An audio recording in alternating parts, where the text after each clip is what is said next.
Hi అండి, అందరికీ నమస్తే. వెల్కమ్ బ్యాక్ టు మధు ఇంటి వంట. ఈరోజు నేను మీకు చూపించబోయే స్పెషల్ వచ్చి మినపవడలు. మినపవడలని చాలా క్రిస్పీగా టేస్టీగా ఎలా ప్రిపేర్ చేసుకోవాలో ఈ వీడియోలో చూపించబోతున్నాను.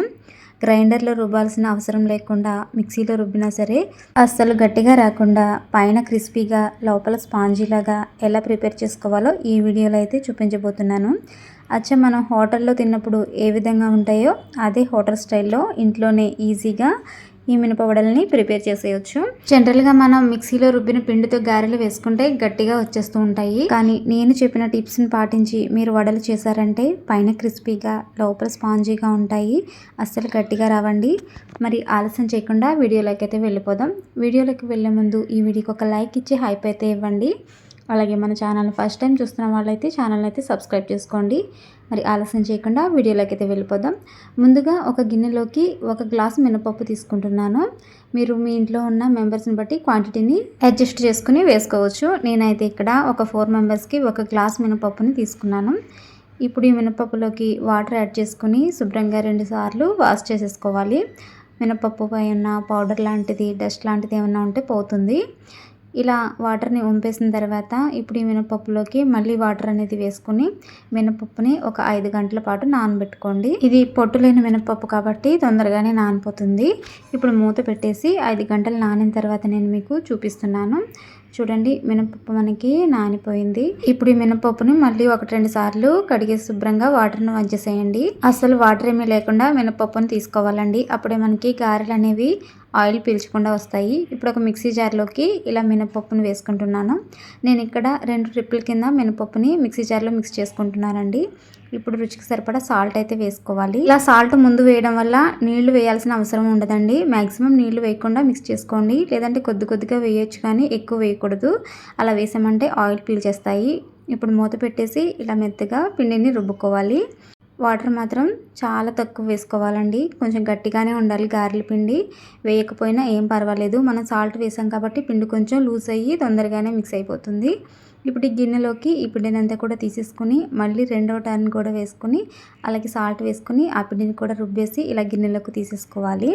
పిండి చూసారు కదా, ఈ విధంగా గట్టిగా ఉండాలి, మరి లూజ్గా ఉండకూడదు. గారెలకి పిండిని అంతా కూడా ఒకసారి ఇలా బాగా కలిసేటట్లుగా చేతితో కలిపేసేయండి. మీరు కావాలంటే పిండిని వెంటనే వేసుకోవాలి అనుకుంటే ఇప్పుడే ఈ విధంగానే వేసేసుకోవచ్చు. వీటిలో ఆనియన్స్, పచ్చిమిర్చి అన్నీ వేసుకొని, లేదు మనకి బాగా క్రిస్పీగా కావాలి అనుకుంటే ఒక 2-3 గంటలు ఫ్రిడ్జ్లో పెట్టుకున్నామంటే గారెల పిండి చాలా క్రిస్పీగా ఉంటుంది. మీకు టైం ఉంటే ఫ్రిడ్జ్లో పెట్టుకోండి. టైం లేని వాళ్ళు లైట్గా వంట సోడా వేసేసుకున్నా క్రిస్పీగా వస్తాయి. నేనైతే ఇక్కడ ఒక 3 గంటల పాటు ఫ్రిడ్జ్లో పెట్టుకుంటున్నాను. ఫ్రిడ్జ్లో పెట్టుకుంటే గారెలు చాలా బాగా వస్తాయి. మీరు టిఫిన్గా వేసుకోవాలి అనుకుంటే ఓవర్ నైట్ మొత్తం ఫ్రిడ్జ్లో పెట్టేసి మార్నింగ్ వేసుకోవచ్చు. చూసారు కదా, నేను మీకు 3 గంటల తర్వాత చూపిస్తున్నాను. పిండి ఫ్రిడ్జ్లోంచి తీసి ఇప్పుడు దీంట్లోకి చిటికెడు వంట సోడా వేసుకోవాలి. మనం మిక్సీలో రుబ్బాం కాబట్టి వంట సోడా తప్పనిసరిగా వేసుకోవాలండి, అప్పుడే క్రిస్పీగా వస్తాయి. ఇప్పుడు దీంట్లోకి ఉల్లిపాయ ముక్కలు, పచ్చిమిర్చి, అలాగే సన్నగా కట్ చేసిన అల్లం ముక్కలు, అలాగే కొంచెం కరివేపాకుని ఇలా సన్నగా కట్ చేసి వేసుకోండి. కొద్దిగా జీలకర్రను కూడా వేసుకోండి. గారెల్లోకి జీలకర్ర చాలా బాగుంటుంది. ఇవన్నీ వేసిన తర్వాత బాగా మిక్స్ అయ్యేటట్లుగా కలిపేసేయండి.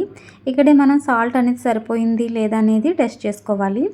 మీరు ప్రసాదంగా చేసుకోవాలి గారెలు అనుకుంటే మాత్రం పిండిని అప్పటికప్పుడే రుబ్బుకొని ఆనియన్స్ అనేవి వేయకుండా వేసేసుకోవాలి. ప్రసాదంగా వేసే వాళ్ళైతే ఉల్లిపాయలు వేయకూడదండి.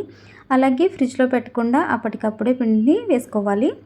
ఇప్పుడు డీప్ ఫ్రైకి సరిపడా ఆయిల్ అయితే పెట్టుకొని ఆయిల్ బాగా హీట్ అయిన తర్వాత మాత్రమే గారెలు వేసుకోవాలండి. హీట్ అవ్వకుండా వేసామంటే ఆయిల్ పీల్చేస్తాయి. గారెలు వేసే ముందు 1 కప్పుతో వాటర్ని పక్కన పెట్టుకోండి. వేసేటప్పుడల్లా చేతిని తడుపుకుంటూ పిండిని తీసుకోవాలి. అప్పుడే మనకి పిండి అనేది చేతికి అంటుకోకుండా వస్తుంది. ఇలా కొద్దిగా పిండిని తీసుకుని వేళ్లపైన ఇలా గారెలాగా ఒత్తుకుని హోల్ పెట్టుకోవాలి మధ్యలో. మీకు ఇలా కష్టంగా అనిపిస్తే ఏదైనా అరిటాకు పైన కానీ కవర్ పైన కానీ గారెని ఇలా ఒత్తుకుని వేసుకోవచ్చు. చూడండి, ఇలా ఆయిల్ హీట్ అయిన తర్వాత నేను ఒక్కొక్కటిగా గారెలన్నీ వేసేసుకుంటున్నాను. మరీ ఎక్కువ వేసేయకుండా బాండికి సరిపడా గారెలు వేసుకోవాలి. వీటిని ఇప్పుడు ఒకవైపు ఫ్రై అయిన తర్వాత రెండో వైపు కూడా టర్న్ చేసుకుని రెండో వైపు కూడా చక్కగా ఫ్రై చేసుకోవాలి. ఈ గారెలు చాలా క్రిస్పీగా ఉంటాయండి. ఫస్ట్ టైం చేసే వాళ్ళు కూడా ఇలా ఒకసారి ట్రై చేయండి. ఇలా గారెల్ని చేసుకున్నారంటే మీరు మిక్సీలో రుబ్బినా సరే అచ్చం మనకి గ్రైండర్లో రుబ్బినట్టుగానే పిండి ఉంటుంది. అచ్చం మనకి హోటల్ స్టైల్లోనే పైన క్రిస్పీగా లోపల స్పాంజీగా గారెలు చాలా బాగా వస్తాయండి. ఇప్పుడు వీటిని మంచి కలర్ వచ్చేంత వరకు ఫ్రై చేసుకొని ఇలా ఆయిల్లోంచి తీసేసుకోవాలి. చూసారు కదా, మనకి గారెలు చక్కగా వచ్చేసాయి. ఆయిల్ కూడా పీల్చవండి, చాలా బాగా వస్తాయి. ఇప్పుడు ఈ గారెలన్నీ ఆయిల్లోంచి తీసేసిన తర్వాత ఒక ప్లేట్లో అయితే వేసేసుకుందాము. అలాగే నెక్స్ట్ బ్యాచ్ కూడా గారెల్ని ఇలాగే వేసేసుకోవాలి. వీటిని కూడా ఫ్రై చేసుకొని తీసేసుకోవడం అంతేనండి. పైన క్రిస్పీగా లోపల స్పాంజీగా ఉండే హోటల్ స్టైల్ వడలు అయితే ప్రిపేర్ అయిపోయాయి. మరి మీకు ఈ వడలు నచ్చాయా? నచ్చితే మరి మీరు కూడా ట్రై చేసి టేస్ట్ చేసిన తర్వాత ఎలా వచ్చిందో నాకు కామెంట్ చేయండి. ఈ గారెలు పైన క్రిస్పీగా చాలా బాగున్నాయండి. విరిస్తేనే దీని సౌండ్ అనేది, క్రిస్పీనెస్ అనేది తెలుస్తుంది. లోపల స్పాంజీగా పైన క్రిస్పీగా చాలా బాగున్నాయి. ఎటువంటి పండుగలకైనా ఫెస్టివల్స్కైనా ఇలా చేసేయండి, చాలా బాగుంటాయి. మీ ఇంట్లో ఎవరైనా చుట్టాలు వచ్చినప్పుడు కూడా ఇలా చేసి పెట్టండి. వాళ్ళు కూడా మిమ్మల్ని చాలా బాగా మెచ్చుకుంటారు. మరి మీకు ఈ వడలు కనుక నచ్చితే ఈ వీడియోకి ఒక లైక్ ఇచ్చి హైప్ అయితే ఇవ్వండి. అలాగే మన ఛానల్లో చాలా స్నాక్ ఐటమ్స్ ఉన్నాయండి, చాలా రెసిపీస్ ఉన్నాయి. ఒకసారి వెళ్ళి ఛానల్ని చెక్అవుట్ చేసేసి ఛానల్ నచ్చితే మీకు సబ్స్క్రైబ్ చేసుకోండి. మరిన్ని టేస్టీ అండ్ ఈజీ రెసిపీస్ కోసం చూస్తూనే ఉండండి మధు ఇంటి వంట. Thank you for watching.